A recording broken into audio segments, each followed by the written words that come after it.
you recording? Okay, so this is day 3, London, and we're off to...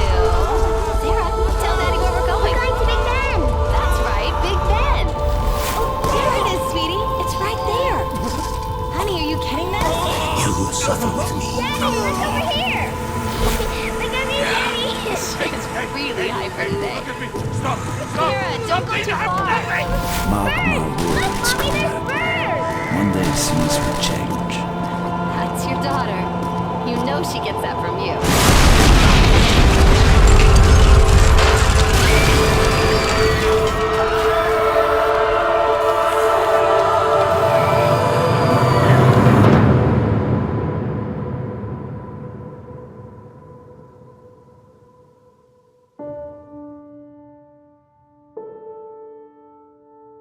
Brave comrades!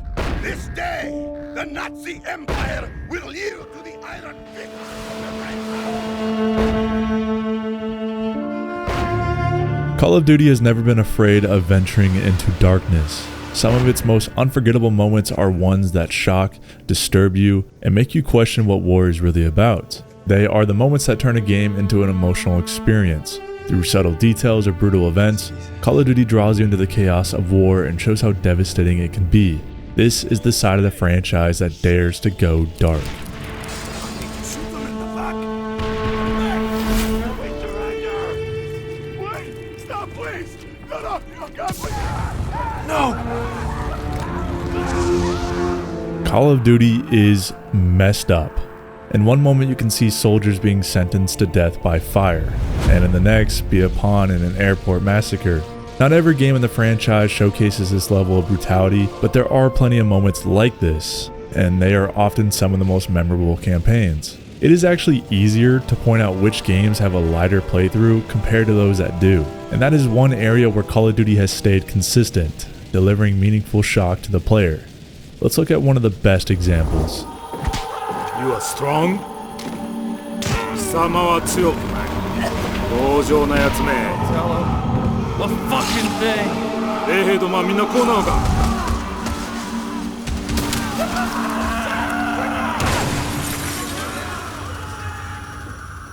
World at War is arguably the most popular campaign I see talked about in the YouTube space, and that is mostly because of the rich material and how much it stepped up in presenting a landscape ravaged by the terrors of man.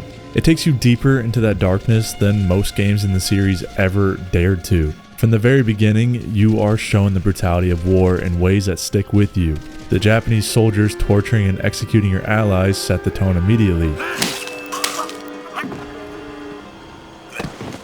And the game never pulls back from that level of intensity. It only ever goes up.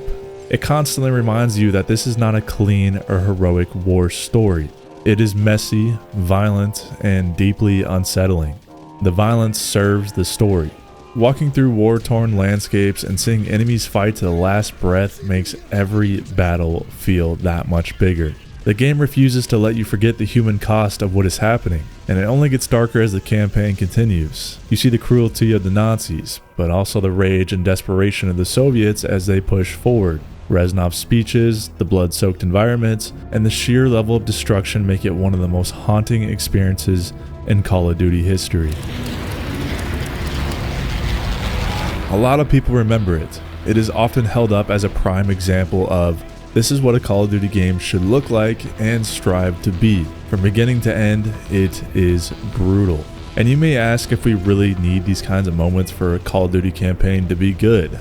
And to answer that, not necessarily, at least not in the sense that each game needs to one-up the previous story. There are the classics that are not too extreme, like Call of Duty 2, where the war itself was brutal, but nothing truly traumatic was shown to the player, except for some bits of the D-Day beach landings. The true classic titles stay away from shocking the player, instead focusing on the heroic acts done during some of the most troublesome times. You get to connect with the soldiers around you and see how they are shaped by the war, and sometimes it calls for a death in the spur of the moment that completely flips the player's emotions.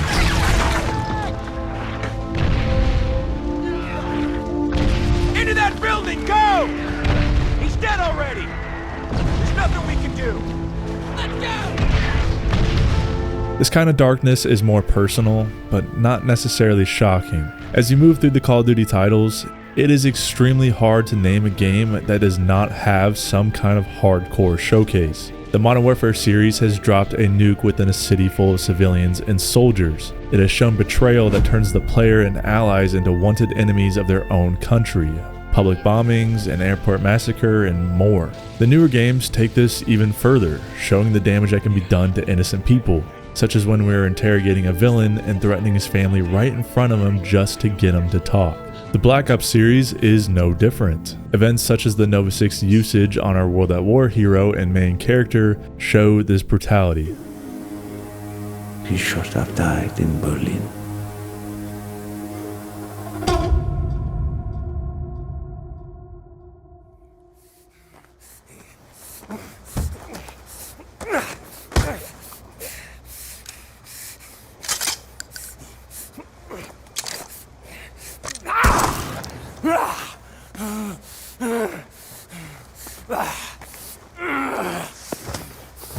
Then comes something much more sinister and personal in Black Ops 2, when Menendez tricks us into executing our best friend, only minutes later blowing out our kneecaps and slicing the throat of Jason Hudson.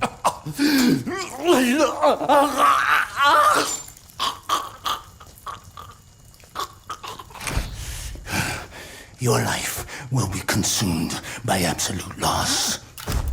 You will suffer with me. And then one day, you will see this pendant again. Calling that moment traumatic is a little bit of an understatement.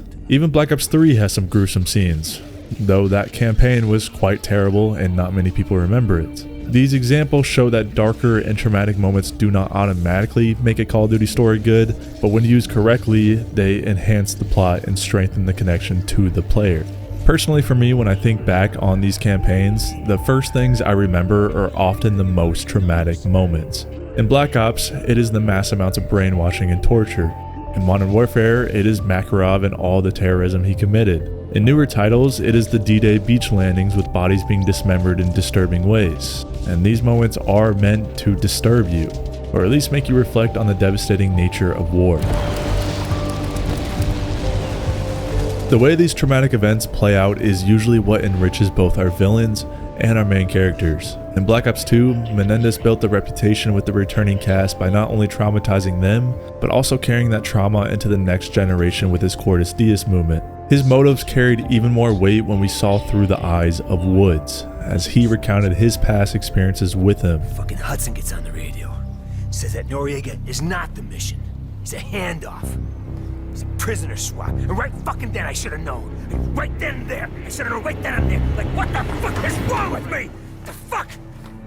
That perspective pushed us into the chopping block for our beloved characters, leaving them powerless and at the mercy of Menendez, who showed exactly what kind of man he was. Without Woods as the lens for that story, Menendez would have felt like just another big villain driving the plot without really instilling anything in the player. Instead, when given the choice of what to do with Menendez, most players were driven by their emotional ties to prior events and wanted to end him for good.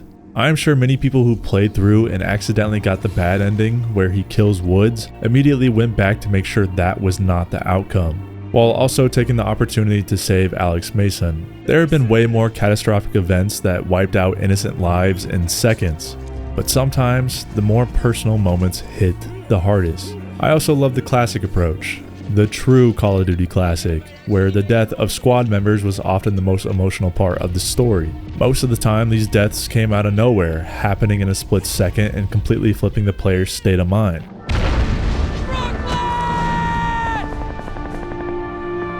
And I do get that many players never touched the older titles, so a lot of these moments may feel underwhelming compared to the way stakes have been raised since then.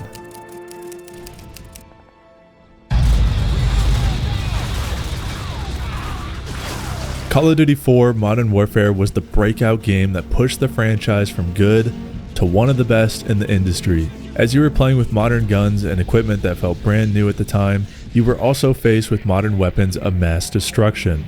For the most part, COD 4 carried the same emotional weight as the classics, just turned up a notch. The biggest shift came with the nuking and loss of 30,000 US Marines, which directly set up the events of Modern Warfare 2 and 3. That moment paved the way for one of the most infamous missions in gaming, No Russian. Its reputation left an imprint on everyone who played it, and it is not something easily forgotten. If you want to see me cover this mission in better detail, I do dive deeper into it in my video on the Modern Warfare 2 campaign.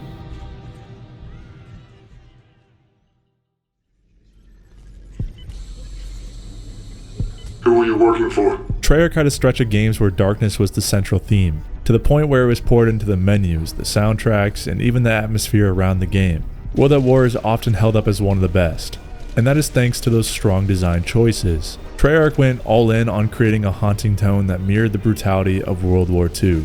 It bled into everything: the campaign, the multiplayer, the zombies, the music, the opening cinematic, and even the menus.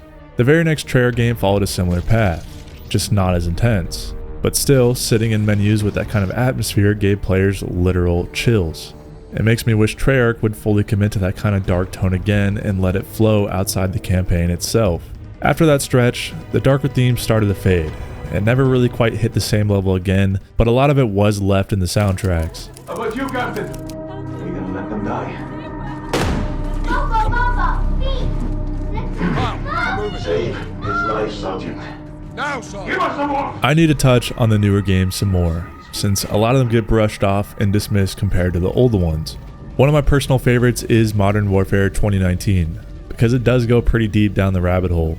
The way it's portrayed makes it feel much more grounded, like something that could realistically happen today. In the streets of Piccadilly, we see a terrorist attack unfold. Suicide bombers turn a peaceful day into one full of trauma. Where MW 2019 stands out is how it explores the gray area. We are playing through the lens of the good guys, but sometimes the good guys have to cross lines to set things right. They are forced to make choices that others might not be willing to. One moment shows us perfectly when a hostage has a bomb strapped to his chest. Let me see my girl!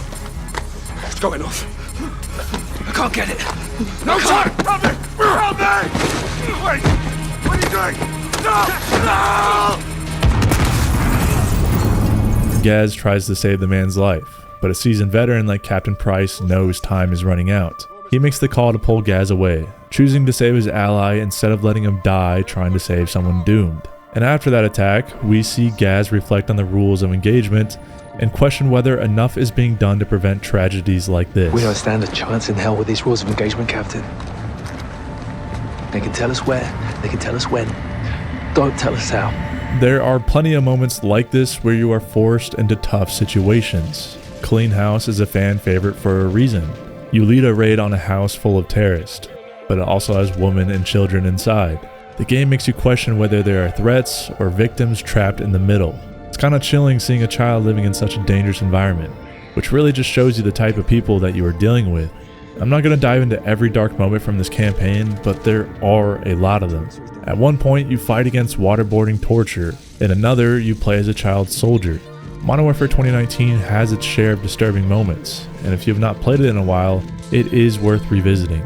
There's a long history of Call of Duty going over the edge and delivering a risky showcase to the player. At times it was highly controversial, but I believe not shying away from these kinds of moments enriches the game. Each era of Call of Duty has shown us different methods of war, and together they made for some of the most unforgettable experiences in gaming.